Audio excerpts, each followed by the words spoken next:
Olá a todas e a todos, o meu nome é Letícia, eu estou muito feliz de fazer parte desse projeto, e eu espero que eu realmente possa contribuir com o trabalho, com a formação, com os estudos, com as pesquisas de vocês, de alguma forma, seja com alguma informação e principalmente com reflexões, né? Acho que eu quero muito mais trazer um pouquinho de reflexões que a gente possa, né, compartilhar de alguma forma, tá? Eu fiquei muito feliz quando me sugeriram o tema, né, de trabalhar a depressão na perspectiva do desenvolvimento humano, porque eu acho que não tem outra forma da gente trabalhar uma psicopatologia. A gente precisa entender toda essa contextualização, quais as mudanças ocorrem ao longo do desenvolvimento humano, né? Então eu acho que a gente pode trazer algumas reflexões interessantes que vão começar aqui, que finalizem em outros momentos, né? Não, a minha ideia não é fechar nada, mas simplesmente abrir possibilidades, tá? Eu fiz aqui uma apresentação, porque como a gente está numa atividade assíncrona, né? Agora a gente está se acostumando com esses novos termos, aí não tem ninguém para dizer que eu estou viajando muito na maionese, então eu fiz uma apresentaçãozinha para seguir uma linha de raciocínio. Espero que eu consiga, né? Às vezes a gente sai um pouquinho. Bom, então eu vou falar um pouquinho, né, hoje sobre depressão e vida adulta na velhice. Vou ajeitar aqui. Aí eu trouxe aqui um pouquinho, só uma apresentaçãozinha, para vocês saberem um pouquinho de mim. Eu sei que hoje nos eventos, né, remotos, todos pedem para que a gente coloque, né, as redes sociais, os arrobas, enfim. Eu sou um pouquinho pré-histórica, então não tenho redes sociais, mas eu deixei aí meu e-mail, quem quiser entrar em contato comigo depois, fazer comentários, né, sugestões, enfim, pode me mandar que eu vou responder com o maior prazer, tá bom?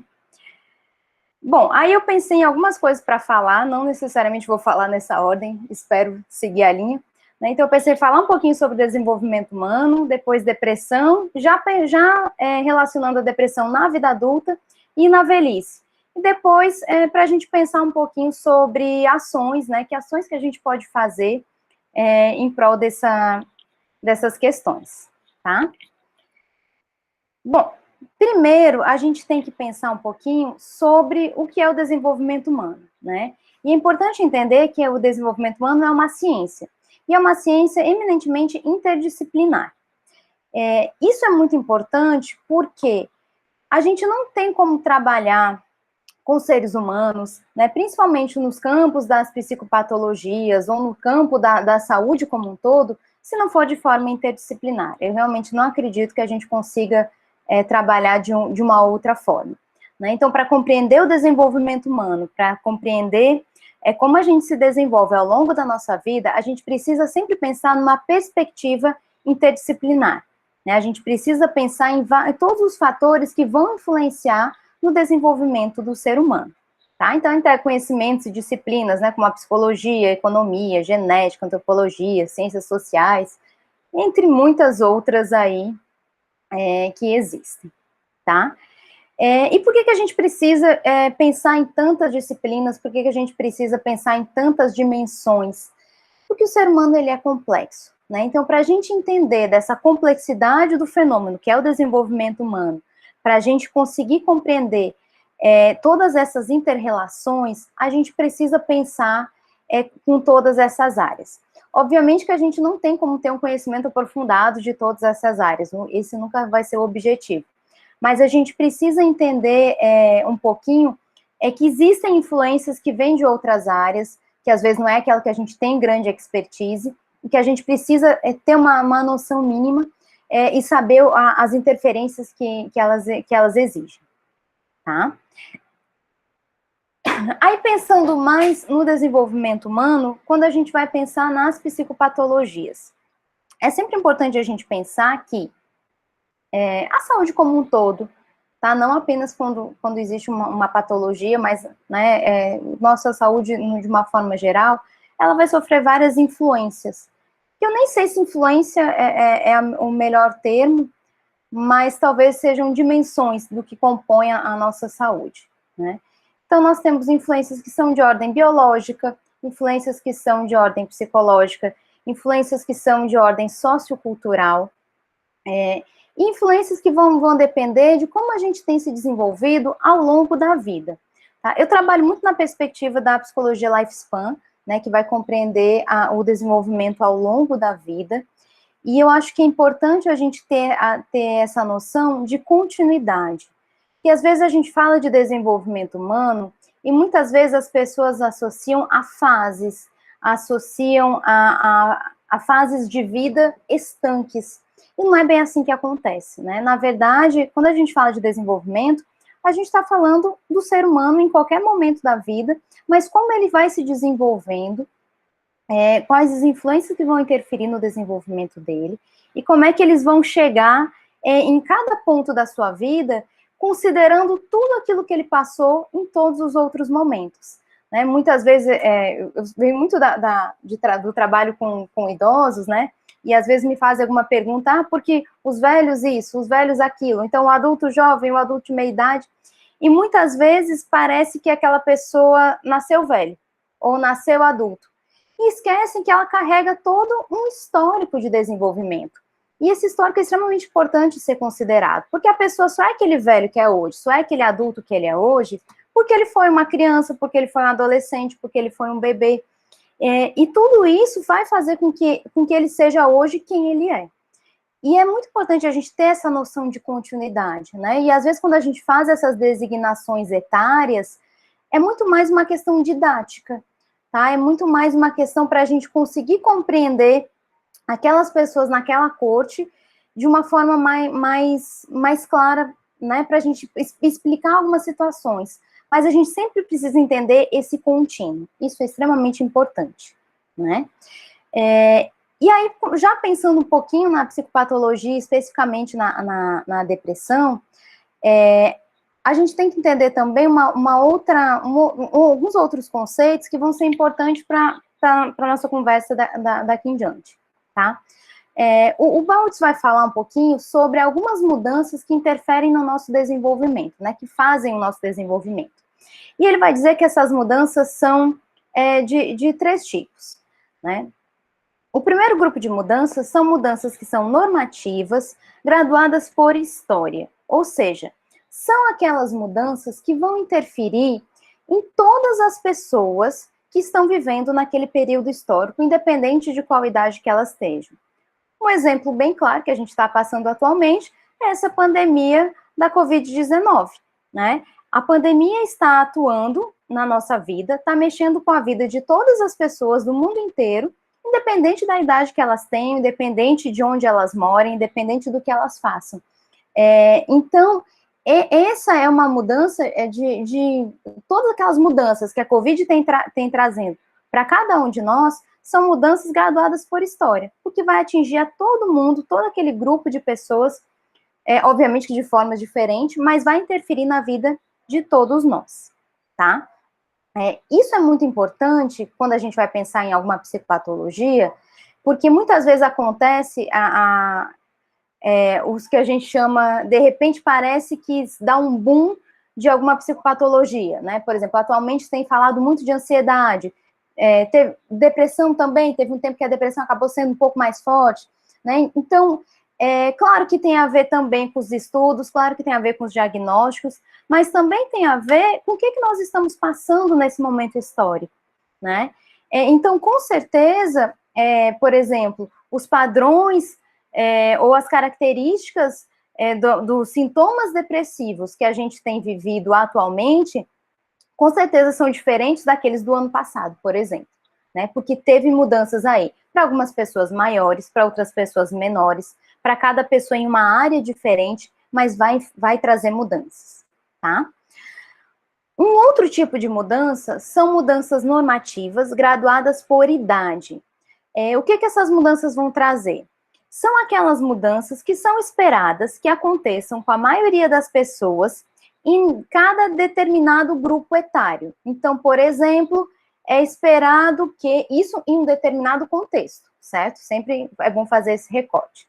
Então, por exemplo, é esperado que muitas vezes que jovens, atualmente, é esperado que jovens que terminem o ensino médio entrem no curso de educação superior, tá? Para alguns grupos isso é verdade. Então, essa é uma mudança que é graduada por idade. É esperado que aquelas pessoas naquela faixa etária façam tal coisa. Antigamente era esperado que algumas pessoas, quando chegassem em determinada idade, entrassem com o processo de aposentadoria. Ou é esperado que as pessoas, quando cheguem em determinada idade, entrem no mercado de trabalho, tá? E isso é muito importante quando a gente vai pensar nas psicopatologias, porque essas mudanças, ou essas pressões para essas mudanças, desculpa, deixa eu digitar uma coisinha. Por exemplo, a Neugarten falava muito do relógio social, né? Que o que é esperado que cada pessoa, cada grupo de pessoas faça numa determinada idade, né? E o quanto que eu estou coerente com esse relógio, né? Que a sociedade me impõe, ou o quanto que eu me sinto pressionada para cumprir aquele relógio, ou o quanto que essa mudança vai afetar a minha vida, o quanto que eu me sinto preparado ou não para aquelas mudanças, também vai influenciar minha saúde mental, tá? Então, é importante a gente pensar também. Lembrando que essas mudanças, elas se sobrepõem. Ou seja, quando eu estou falando de algumas mudanças que são graduadas por idade, eu estou falando que é num determinado período de tempo de um determinado ambiente. Tá? Então, por exemplo, aquilo que é esperado dos adultos hoje é muito diferente do que era esperado dos adultos há 50 anos atrás. Isso é importante, né? Já já eu vou falar um pouquinho mais sobre isso e como isso pode afetar na nossa saúde mental, tá? E o terceiro grupo de mudanças são as mudanças não normativas. São aquelas mudanças que vão afetar a minha vida, mas que não necessariamente vão afetar a vida de outras pessoas. Então, por exemplo, se eu sou diagnosticada com alguma doença, se eu escolhi trabalhar com determinada área, se eu fiquei desempregada, se eu mudei de país, enfim, tudo que acontece na minha vida, eu perdi uma pessoa importante na minha vida, acontece na minha vida, mas não necessariamente vai acontecer com outras pessoas do meu grupo etário ou com outras pessoas daquele mesmo período histórico que eu estou vivendo, tá? E essas mudanças também são muito importantes a gente pensar quando em relação às psicopatologias, porque muitas vezes, obviamente que nenhuma psicopatologia ela surge do nada e surge de um dia para o outro, ou surge por uma causa única. Eu acho que isso já está bem estabelecido, a gente sabe, né? A depressão, por exemplo, ela é multifatorial, então tem vários fatores que vão influenciar para que ela seja instalada, ou para como o tratamento vai funcionar ou não funcionar, né? Mas, obviamente, que essas mudanças não normativas vão ter uma influência muito grande para esse estabelecimento ou não, ou para como é que eu vou lidar com aquela depressão ou não, tá? Então, muita coisa do que eu vou falar ao longo dessa apresentação, eu vou me referir a essas mudanças, tá? Por isso que eu achei melhor explicar um pouquinho antes. E aí, falando mais especificamente da depressão, eu acho muito importante a gente fazer essa distinção entre a depressão exatamente propriamente dita com os sintomas depressivos.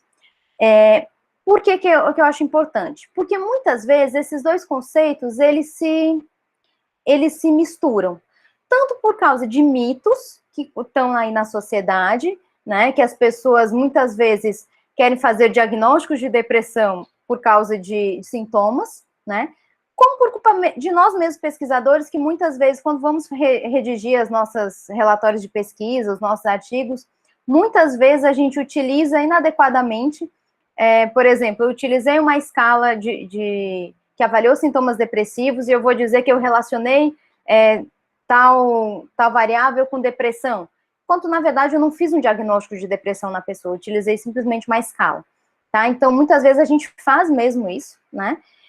E isso pode gerar essa confusão, tá? Então, é muito importante que a gente fale sobre sintomas depressivos. Então, por exemplo, nesse momento que a gente está passando essa pandemia, muitas pessoas estão relatando sintomas depressivos, mas não necessariamente elas têm uma depressão, tá? É muito importante deixar claro que a depressão ela é feita com um diagnóstico clínico, tá? E precisa ser muito bem avaliado. Não necessariamente por eu ter sintomas depressivos, eu vou ter uma depressão.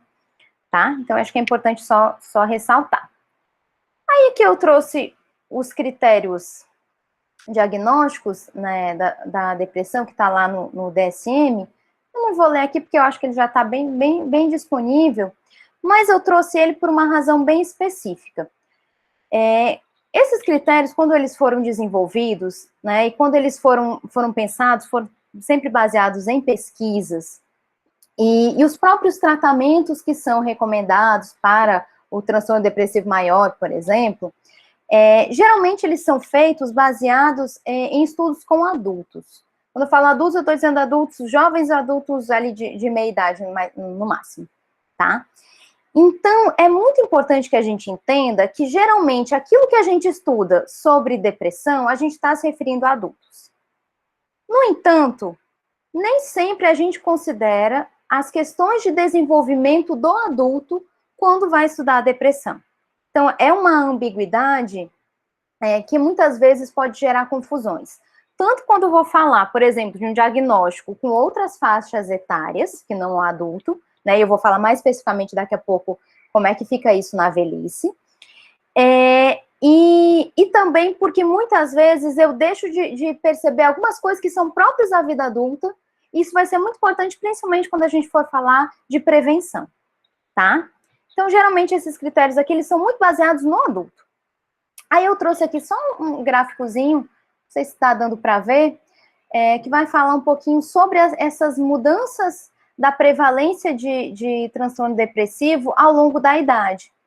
E vocês vão ver que ela, a partir aqui dos 20 anos, ela tem uma tendência de crescimento e uma baixa aqui depois dos 80. Isso é um dado importante, tanto pela alta prevalência de depressão em todas as faixas etárias, né, como essa tendência de aumento. Lembrando, esse velho aqui, que está entre os 70 e 74 anos, ele já foi esse jovem aqui de 25, 29 anos. Por que eu estou chamando atenção para isso? Muitas vezes, aquilo que eu diagnostico aqui, já vem desde antes, e eu não prestei atenção. Isso é importante a gente considerar. Opa, desculpa. E aí, eu vou falar agora um pouquinho daquelas questões que são específicas da vida adulta, que muitas vezes a gente não dá tanta atenção. Antigamente, quando a gente ia estudar desenvolvimento humano, muitas vezes se fazia o estudo do desenvolvimento da criança, depois começou a pensar no desenvolvimento do adolescente, mais recentemente a gente começou a estudar o desenvolvimento do idoso, né, da velhice, e pouca atenção se deu ao longo dos estudos de desenvolvimento humano para a vida adulta.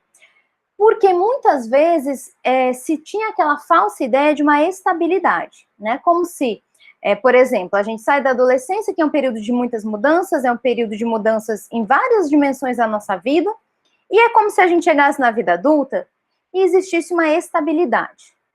Acho que eu não preciso falar muito disso, basta cada um, acho que a maioria de quem vai estar assistindo aqui são adultos.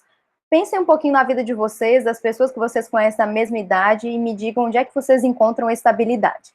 Né? Então, a gente sabe, a vida adulta, embora talvez algumas mudanças não sejam tão evidentes, né? Então, às vezes a gente vê uma pessoa, a gente encontra a pessoa 5 anos depois, ela está com a mesma aparência, às vezes mora no mesmo lugar, trabalha no mesmo local, mas a gente não pode acreditar que existe uma estabilidade aí. Muita mudança acontece, né? O que mais acontece nesse período da vida? Muitas vezes, geralmente é um período que se assume muitas responsabilidades, que não se assumia antes. E nem sempre essas responsabilidades, elas são treinadas. Quando eu falo treinadas, eu digo muito pela falta de autonomia que a gente tem encontrado hoje, que os estudos têm encontrado hoje com os adultos jovens. Né, eles se deparam com grandes possibilidades entre as questões das decisões, né? Eu me deparo com muitas possibilidades de ação. Se antigamente eu já tinha a vida toda programada, eu sabia que, por exemplo, se eu fosse mulher, eu ia me crescer, eu iria casar, eu iria ter filhos e cuidar da casa. Se eu fosse homem, eu iria crescer, eu iria aprender o ofício do meu pai, eu ia trabalhar com aquele ofício até o resto da minha vida. Hoje as coisas mudaram e hoje existem muitas possibilidades para todas as pessoas. Só que não necessariamente a gente está treinando os jovens para assumirem todas essas responsabilidades, para tomarem todas essas decisões. Pelo contrário, muitas vezes eu venho de um ambiente, né, muitas vezes um ambiente escolar rígido, que vai dizer a hora que eu tenho que chegar, o que eu tenho que fazer, o que eu tenho que cumprir, como é que eu tenho que fazer, o que eu posso fazer depois, o que eu posso, o que eu não posso, o que é correto, o que não é. E, de repente, tudo isso termina e eu me sinto completamente perdido e sem saber como lidar com algumas questões que agora eu tenho autonomia para fazer, que agora eu preciso decidir, mas eu não treinei isso antes, né? Isso é bem perigoso, não só em termos de o adulto ficar perdido e muitas vezes não conseguir lidar com essas questões, gerando, inclusive, uma psicopatologia, como também, se eu me sinto perdido, e de repente pode aparecer alguém que vai me dar as respostas, e aparece, né? A gente sabe quantas pessoas estão aí vendendo fórmulas da felicidade, e ganhando muito dinheiro. Por que ganham muito dinheiro? Porque existe essa demanda, porque as pessoas estão aí perdidas em muitos aspectos, estão querendo respostas, né? E elas não foram treinadas para procurar as suas próprias respostas. Quando eu digo treinadas, eu estou dizendo tomar pequenas decisões ao longo da vida, tá?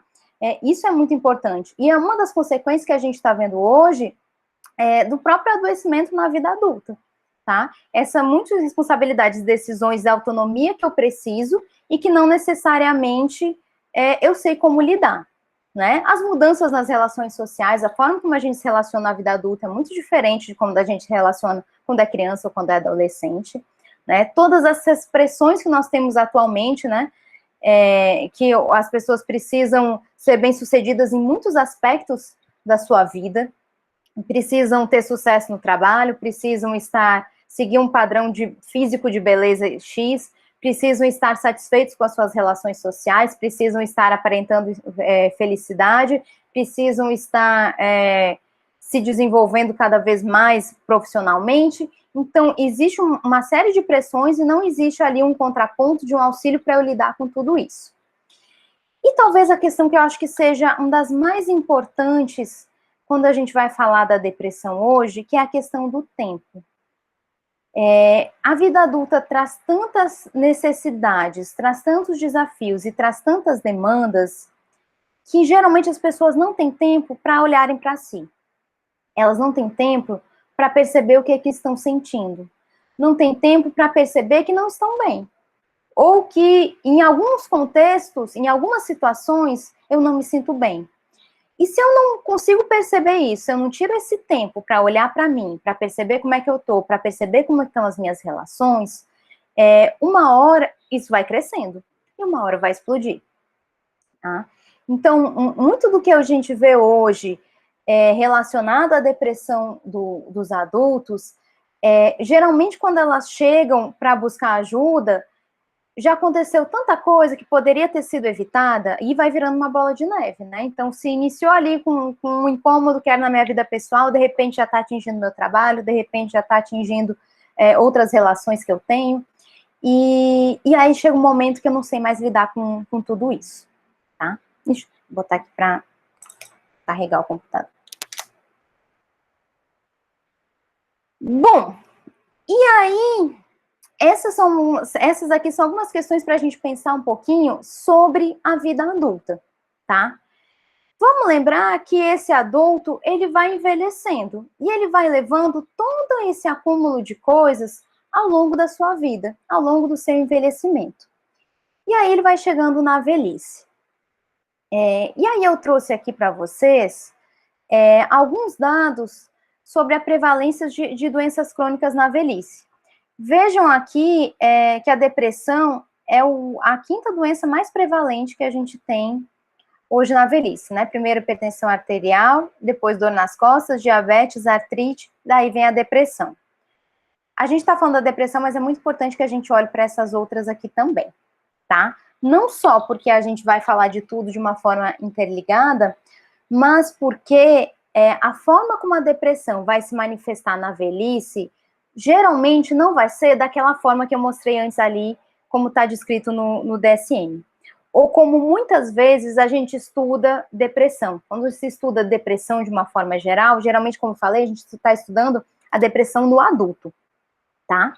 Quando eu chego na velhice, essa sintomatologia, ela muda um pouquinho, tá? Então, obviamente, escrevi errado aqui, comi um S, gente, mas por favor, ignore.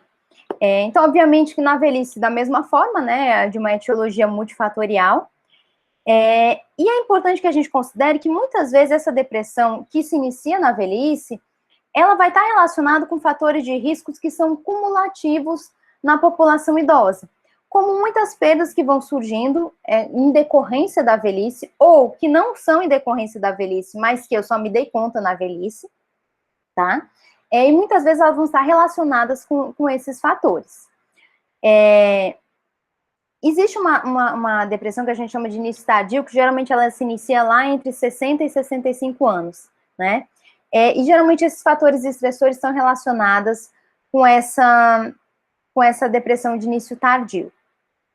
Ela pode estar relacionada também com lesões vasculares cerebrais, com o uso de medicamentos, né? É muito comum na velhice se utilizar um maior número de medicamentos, principalmente, lembram desse gráfico aqui anterior, sobre a prevalência de doenças crônicas? Geralmente nessas doenças crônicas elas vão requerer um tratamento medicamentoso. E muita utilização desses medicamentos, principalmente se eles não forem bem coordenados, pode sim afetar as questões depressivas, tá? O abuso de álcool, né, que também está relacionado com a depressão em todas as faixas etárias, além dos fatores genéticos que também estão relacionados com a depressão em todas as faixas etárias, tá? Muitas vezes na velhice, os idosos estão mais expostos a alguns acontecimentos depressivos, como luto, né? Muitas vezes a velhice é marcada por muitas perdas, não só outras fases da vida também, mas muitas vezes elas se tornam mais expressivas. As doenças crônicas, né? Lembra quando eu falei, quando a gente é adulto jovem, a gente lida com tanta coisa que a gente não para se olhar? A gente não para se olhar também para a nossa saúde física. E muitas vezes, essa saúde física vai ter o comprometimento, só vai aparecer na velhice. Né? E muitas dessas dores crônicas, elas são evitáveis na velhice. Mas elas são evitáveis principalmente se a gente cuidar no início. E como a gente não cuida, elas surgem lá na velhice, tá? E principalmente as dores. As dores estão muito relacionadas com a depressão, a gente precisa ter bastante cuidado com isso, tá? Os estudos têm mostrado que os sintomas depressivos, eles aumentam de acordo com o número de doenças crônicas, tá? Principalmente aquelas que trazem dor crônica, né? Porque é aquela dor que é difícil de ser controlada, ou que ela está ali o tempo todo. Então, é muito importante a gente olhar para esses aspectos. Muitas vezes a depressão na velhice também vai estar relacionada com declínio nas capacidades, né? Problemas financeiros, né, que muitas vezes surgem devido às demandas, problemas sociais de relacionamentos, né? É muito comum que a sintomatologia depressiva na velhice esteja mais relacionada também a sintomas físicos. Então, muitas vezes, o idoso não vai apresentar toda aquela lista de sintomas que o adulto jovem vai trazer. Muitas vezes ele vai trazer muitos sintomas físicos, e aí muitas vezes não é atribuído à depressão, mas sim a outras doenças crônicas que ele já tem. Então, por isso que muitas vezes é difícil fazer esse diagnóstico, tá? Já foram feitos alguns estudos relacionando a fé religiosa, né, como um fator que pode auxiliar no tratamento aí da depressão, isso é uma coisa bem importante. E tem pouca diferença na idade com relação à resposta do tratamento. Muitas vezes, geralmente, essa resposta do tratamento vai depender a vários outros fatores. As maiores diferenças vão ser na sintomatologia e também na forma como eles vão chegar aos serviços, tá? Muitas vezes a gente percebe uma falta de cuidado dos profissionais da saúde, principalmente da saúde mental, com relação à velhice. Geralmente voltados para uma banalização das queixas. Aqueles mitos de que os velhos gostam de reclamar mesmo, os velhos gostam de se queixar, ele só está falando isso porque quer chamar atenção, porque não tem com quem conversar. E muitas vezes algumas queixas não são levadas muito a sério. E aí o que acontece? Se elas não são levadas muito a sério, elas não vão ser investigadas. Se elas não vão ser investigadas, elas não vão ser tratadas e elas vão se agravar.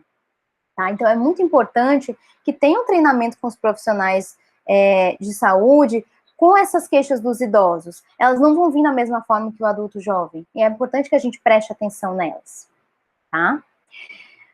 Uma outra questão que é muito importante também é que muitas vezes há uma confusão entre os diagnósticos de demência e de depressão, porque tem muitos sintomas que são associados. Então, o que acontece?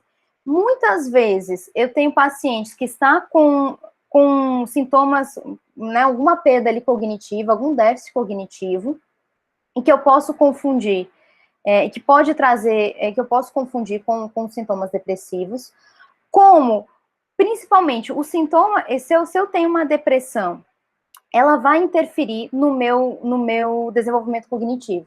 Então, muitas vezes, né, até se usa um termo, a pseudodemência, né, que, na verdade, muitas vezes, muitos idosos são diagnosticados com demência, e, na verdade, eles não têm demência, eles têm depressão. Mas a depressão, como não está sendo tratada, porque não foi descoberto, ela vai alterar a cognição e ele vai ser tratado como demência, não vai ter resultado, obviamente, né? Porque ele está sendo tratado para a questão errada. Então, é muito importante observar nos idosos que têm um déficit cognitivo, se esse déficit cognitivo não é decorrente de demência, tá? E aí, geralmente, o que acontece? Quando tratada a demência, esse déficit cognitivo tende a diminuir, ou até acabar por completo, tá? Então, é bem importante a gente fazer essa distinção. Aí eu trouxe aqui uma escala, que é a escala de depressão geriátrica, a GDS, como a gente chama. Essa é uma escala que ela pode ser usada por qualquer profissional, né, que se sinta capacitado para utilizar. E por que eu chamei a atenção dela? Não é necessariamente pela escala, mas porque as perguntas que ela traz, primeiro, elas são fáceis de serem respondidas, né, principalmente para aqueles idosos que não têm que estão ali com algum déficit cognitivo ou que não têm alta escolaridade, e porque elas vão trazer justamente os sintomas que são relacionados com a depressão na velhice, né, que são um pouquinho diferentes do jovem, tá? Então, tem perguntas que são mais genéricas, como se está satisfeito com a vida, né, se diminuiu o interesse pelas atividades, se sente que a vida está vazia, se aborrece-se com frequência, né, se sente bem na maior parte do tempo, se teme que algo ruim possa acontecer, se sente desamparado, se sente feliz, se prefere ficar em casa, sair e fazer coisas novas, se acha que tem mais problemas de memória que a maioria, e já traz algumas questões que são bem próprias, muitas vezes ali no envelhecimento, né, se acha que vale a pena viver, se tem a situação, se acha que a situação tem solução.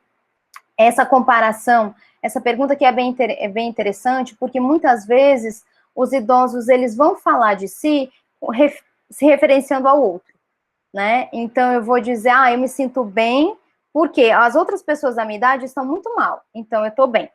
Então, isso é muito comum fazer essa comparação na velhice. Então, é importante, por isso que é importante a gente prestar atenção nesses fatores comparativos. E principalmente nos sintomas físicos, né? Muitas vezes, os sintomas, né, da depressão, eles vão vir em forma de sintomas físicos. Então, vai ser difícil o idoso, por exemplo, mostrar aquela total apatia que muitas vezes o jovem com depressão vai ter, ou aquela reclusão maior que o jovem tem, aquela mudança mais drástica. Muitas vezes, os sintomas da depressão na velhice, eles são mais sutis. Por isso que exige maior atenção dos profissionais que vão lidar com esses idosos, tá? E aí os problemas da depressão não diagnosticada, isso em qualquer fase da vida. A questão da morbidade, né? A gente sabe que a depressão, ela está relacionada com outros comprometimentos na saúde, a diminuição do funcionamento cognitivo, físico e social, né? Então, a depressão, ela gera essa diminuição nesse funcionamento e vai trazer outras consequências. A própria autonegligência, o aumento da dependência, e o aumento da dependência na nossa sociedade também é um gerador de patologias, então é aquela história da bola de neve que vai aumentando. Maior comprometimento no sistema imunológico, e isso vai acarretar numa abertura a outras doenças, né, que também vão aumentar o problema, e a redução da sobrevida. Então, esse não diagnóstico da depressão, principalmente esse não diagnóstico nos momentos iniciais da depressão, ela pode ter muitos outros problemas que podem, inclusive, atrapalhar ali no tratamento e fazer com que esse tratamento seja mais complexo, seja mais difícil, né? E aí, por fim, o nosso tempo aqui está acabando, é importante que a gente pense nas ações, né? Eu acho que não dá para eu falar aqui todas as ações que a gente pode fazer, nem eu acho que eu tenho todas essas respostas, né, com relação à depressão, mas eu acho que, principalmente, a gente precisa pensar na prevenção, principalmente quando a gente está falando da vida adulta, né? Hoje se fala muito nesses cuidados com a saúde, mas muitas vezes a saúde mental fica um pouco de lado. Obviamente que para eu cuidar da minha saúde mental, eu tenho que cuidar da minha saúde física. Eu nem gosto muito de fazer essa distinção, porque eu acho que é tudo uma coisa só, né? Não é nem que uma coisa interfere na outra, é tudo uma coisa só. Mas esse cuidado e estimular ações de autocuidado na vida adulta vão ser muito importantes, não só para prevenir a depressão, ou para que a gente consiga identificar, fazer esse diagnóstico de uma forma precoce, não só para o adulto jovem, mas ao longo desse jovem, ao longo de todo o seu desenvolvimento, né? Então, eu tratar a depressão no jovem, eu prevenir as psicopatologias no adulto jovem, eu tô fazendo com que ele tenha um envelhecimento mais saudável. Eu estou fazendo com que ele tenha maior qualidade de vida na velhice. Então, eu acredito que a gente precisa, nesse momento, focar muito nas ações preventivas, ao longo de toda a vida, né? A gente precisa aprender a cuidar da gente. A gente precisa aprender a promover o autocuidado, né? Começando pela gente. Quando eu digo a gente, eu estou falando da gente mesmo, os profissionais da saúde, que somos os que temos as piores taxas de autocuidado, né? Me coloco aí no meio, fazendo muito para mudar, né? Mas eu acredito que a gente precisa fazer essas mudanças e precisa aprender a se cuidar. Precisamos aprender a nos observar. Se a gente não ensinar o adulto a se observar, a perceber como é que ele está, a perceber os seus incômodos, a conseguir identificar o que incomoda, esses diagnósticos vão demorar muito para acontecer e eles vão ser elevados ao longo de toda a sua vida e vão gerar consequências muitas vezes desastrosas, né? Então, acho que é muito, muito importante que a gente, nesse momento, pense muito na prevenção, tá? E eu queria agradecer a oportunidade, né, espero que eu tenha contribuído de alguma forma, deixei novamente o meu e-mail de novo, se alguém quiser entrar em contato. Eu sei que foi, talvez, peço desculpas se fica muito corrido, né, nosso tempo é curto para falar de um tema com tantas coisas que a gente poderia falar e poderia desenvolver, mas, como eu disse, eu acho que hoje a minha proposta é muito mais trazer algumas reflexões que a gente comece a pensar em ações, né, e que a gente possa depois desenvolver outras propostas ao longo da nossa vida, tá certo? Então, eu queria agradecer pela atenção de vocês e fico disponível para que vocês precisarem. Vou tirar aqui. E muito obrigada.